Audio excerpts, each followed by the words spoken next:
Hey guys, how are you all? I hope you all are good. Today in this video we are going to discuss some important topics of classical mechanics. Classical mechanics में वैसे तो बहुत सारे topics हैं जो हमें करने हैं क्योंकि सिलेबस में बहुत सारे टॉपिक्स हैं, बट जो हर साल पूछे जाते हैं आज मैं आपको उन्हीं टॉपिक से रिलेटेड ही बताऊंगी कि कौन कौन से टॉपिक्स आपको करने हैं। तो हम फर्स्टली देख लेते हैं वो कौन कौन से टॉपिक्स हैं।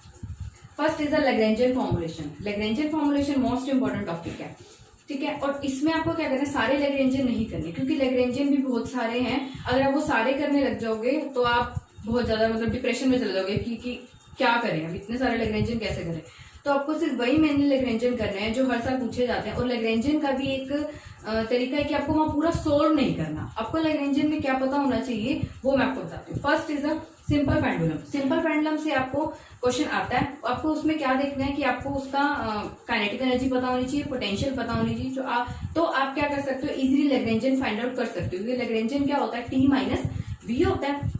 तो आप इजीली लैग्रेंजियन फाइंड आउट कर सकते हो सिंपल पेंडुलम। सिंपल पेंडुलम को कई बार घुमा के पूछ लिया जाता है। कैसे क्वेश्चन पूछा जाता है कि आपको ना जो ऑसिलेशन है, स्मॉल ऑसिलेशन दे दिया, तो आपको पूछ लिया कि थीटा जो होगा वो किसके क्या करेगा, 10 to 0 होता है क्या है, तो उसकी कंडीशन बताओ। तो इस तरीके से सिंपल पेंडुलम को घुमा के पूछ लिया जाता है। कभी इक्वेशन ऑफ मोशन पूछ ली, ठीक है, या कुछ कभी इसमें ऐड करके पूछ लिया, तो आपको अच्छे से देखना है। And next is the inverted pendulum. Inverted pendulum का भी आपको सेम, सबका अलग अलग काइनेटिक एनर्जी होती है, सबकी अलग अलग पोटेंशियल एनर्जी होती है। तो आप इजीली लैग्रेंजियन फाइंड आउट कर सकते हैं वहां से। और इक्वेशन ऑफ मोशन सॉल्व करने का भी एक ही तरीका होता है। अगर आप उन्हें एक तरीका, मतलब आपको अगर एक सॉल्व करना आ गया तो आप सारे सॉल्व कर सकते हो, ठीक है।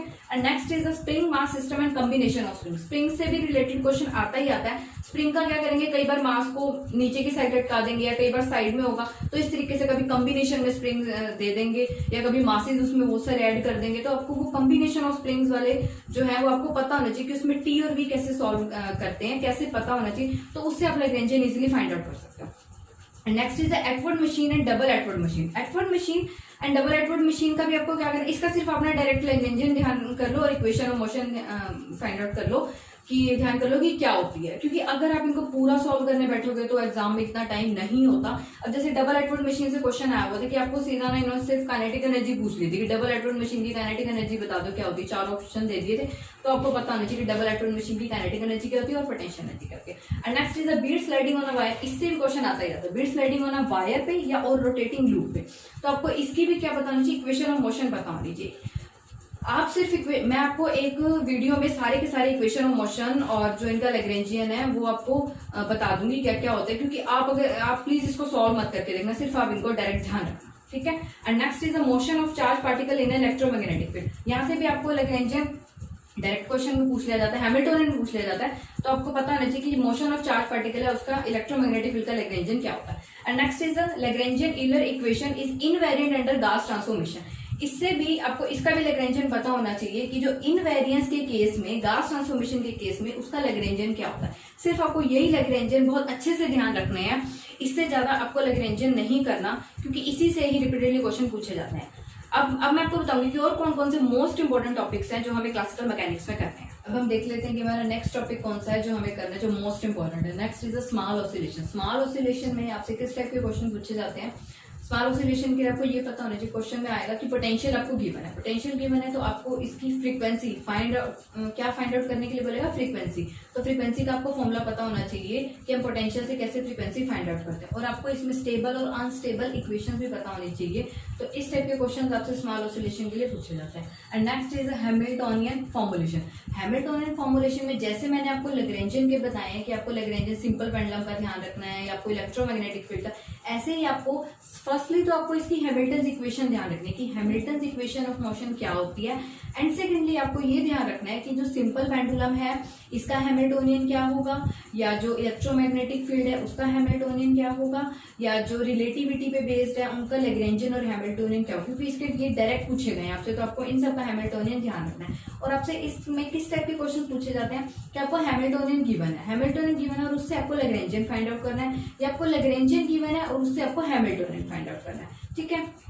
Next is the poison bracket. Poison bracket में आपको पॉइजन ब्रैकेट की आपको प्रॉपर्टीज अच्छे से पता होनी चाहिए कि कौन कौन सी प्रॉपर्टीज है, ठीक है। एंड नेक्स्ट इज आपको जैकोबी आइडेंटिटी जो है वो हम कैसे प्रूव करते हैं, कैसे सॉल्व करते हैं, जैकोबी आइडेंटिटी ध्यान रखना है इसमें। एंड नेक्स्ट इज इसमें ध्यान रखना है आपको कि जो क्रोनेकर डेल्टा यूज होता है या जो लेविस एविटा सिंबल यूज होता है, साइक्लिक के लिए क्या होता है, एंटी साइक्लिक के लिए क्या होता है, एक आपको ब्रैकेट में गिवन होगा, क्यू और पी गिवन होगा, तो उससे आपको पता होना चाहिए, सॉल्व करना चाहिए पॉइजन ब्रैकेट कैसे सॉल्व करते हैं। इसमें क्या होता है, कुछ तो ट्रिक्स होते हैं पॉइजन ब्रैकेट के, कुछ क्या होता है हमें पूरा सॉल्व करना पड़ता है, तो वो भी मैं आपको अपनी अपकमिंग वीडियोस में बताऊंगी, ठीक है। And next is a cyclic coordinate. Cyclic coordinates में आपको किस टाइप के क्वेश्चन पूछे जाएंगे, आपको पोटेंशियल गिवन होगा, पोटेंशियल गिवन और आपसे पूछ लिया कि कांस्टेंट ऑफ मोशन बताना है, तो कांस्टेंट ऑफ मोशन के लिए आपको 4 गिवन है, जैसे कि Lx गिवन है, Ly गिवन है, Lz गिवन है, और जो फोर्थ है वो नन है, ठीक है। उसमें से आपको बताना है कि कांस्टेंट ऑफ मोशन कौन सा है, या आपको इसमें क्या होगा, लैग्रेंजियन गिवन होगा और आपको पूछ लिया जाएगा कि इसमें से कौन कौन से कांस्टेंट ऑफ मोशन है। Next is a canonical transformation. Canonical transformation में आपको पहले तो ट्रांसफॉर्मेशन कैनोनिकल है या नहीं है, आपको पहले ये सॉल्व करना आना चाहिए कि कैसे हम देखेंगे कि ट्रांसफॉर्मेशन कैनोनिकल है। कैनोनिकल मतलब 1 के इक्वल है, जैसे कि आपको ओल्ड कोऑर्डिनेट्स दे दिए और न्यू कोऑर्डिनेट्स दे दिए, तो आपको उसका एक फॉर्मूला होता है, उससे आप इजिली फाइंड आउट कर सकते हो कि जो ट्रांसफॉर्मेशन है वो कैनोनिकल है या नहीं है। उसके बाद हम सेकेंडली क्या आएंगे, जनरेटिंग फंक्शन वाले स्टेप पे आएंगे। आपको कोई भी जनरेटिंग फंक्शन, आपको कोई फोर्स गिवन है तो आपको पूछ लिया कि find out the generating function, ठीक है, तो आपको इजिली उससे फाइंड आउट कर सकते हो कि जनरेटिंग फंक्शन क्या होगा। 4 जनरेटिंग फंक्शन होते हैं, वो अलग अलग होते हैं, वो आप देख लेना है। And next is a phase trajectory. Phase trajectory में आपको क्या पूछा जाएगा, फेज ट्रेजेक्टरी में आपको पता होनी चाहिए कि पार्टिकल इन अ बॉक्स की फेज ट्रेजेक्टरी क्या है, या सिंपल पेंडुलम की फेज ट्रेजेक्टरी क्या है, या सिंपल हार्मोनिक ऑसिलेटर की क्या है, या डैम्प्ड ऑसिलेटर की क्या है, इन सब की आपको फेज ट्रेजेक्टरी पता होनी चाहिए। इस ट्रेजेक्टरी के किस टाइप के क्वेश्चन आते हैं, इसमें आपको पोटेंशियल गिवन होगा, पोटेंशियल गिवन होने के बाद उसमें आपसे 4 ऑप्शन में आपको फिगर्स गिवन होगी, फिगर से आपको पहचानना है कि इसकी फेज ट्रेजेक्टरी क्या होगी। जैसे कि हम क्या करेंगे, पोटेंशियल गिवन है तो उसको 2 बार डिफरेंशिएट करेंगे, उससे हमें पता चल जाएगा कि इसकी फेज ट्रेजेक्टरी क्या होगी। And next is relativity. Relativity में आपको क्या ध्यान रखना है, आपको टाइम डायलेशन का फॉर्मूला ध्यान रखना है, लेंथ कॉन्ट्रैक्शन ध्यान रखना है, डॉपलर से क्वेश्चन आता है, इसमें डॉपलर इफेक्ट ध्यान रखना है आपको, और इसमें आपको क्या इनवेरियंस जो क्वांटिटीज होती है, जो मैंने आपको ईएमटी में भी बताई थी, वो भी आपको ध्यान रखनी है। लॉरेंस की ट्रांसफॉर्मेशन इक्वेशंस कौन कौन सी हैं वो ध्यान रखनी है। अब इसके क्वेश्चन किस टाइप के आएंगे कि आपको जैसे कि 2 ट्रेन आपको गिवन है, ए और बी गिवन है, अब अगर वो उन्होंने स्पीड बता दी कि वो सेम स्पीड में जा रही है, या डिफरेंट स्पीड उनकी डिफरेंट कर दी, तो उसके लिए आप क्या अप्लाई करोगे वो आपको ध्यान रखना है, ठीक है। स्पीड अगर ए की इतनी है, बी की इतनी है, और आपसे पूछा क्या जाएगा कि जो ऑब्जर्वर है वो ग्राउंड से देख रहा है, या कोई ऑब्जर्वर है वो ट्रेन ए से देख रहा है, या कोई ऑब्जर्वर है वो ट्रेन बी से देख रहा है, तो आपको इस टाइप के क्वेश्चन को आप कैसे टैकल करोगे, आपको उसको खुद को अंदर रख के देखना है कि मैं अगर वहां पे हूं तो मैं किस तरह से उसको रिलेट करूंगा, ठीक है।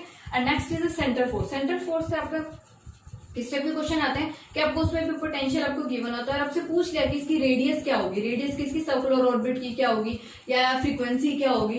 प्रीवियस ईयर को देखना, प्रीवियस ईयर में जैसे भी मैंने आपको बताया उसी टाइप के क्वेश्चन ही आपसे पूछे गए हैं, तो आप उसको देखना, आप उनको सॉल्व करना। अगर आपको किसी भी टॉपिक में कोई भी प्रॉब्लम हो रही है तो आप मुझे कमेंट बॉक्स में कमेंट कर सकते हो कि मुझे इस टॉपिक से रिलेटेड क्वेश्चन नहीं सॉल्व हो रहे, तो आप मुझे कमेंट कर सकते हो उस पर, ठीक है। एंड नेक्स्ट अब आप मुझे टेलीग्राम पे भी फॉलो कर सकते हो, टेलीग्राम पे भी मेरा इसी नेम से जाना है, net preparation physics bye Komal. And thank you so much for watching this video.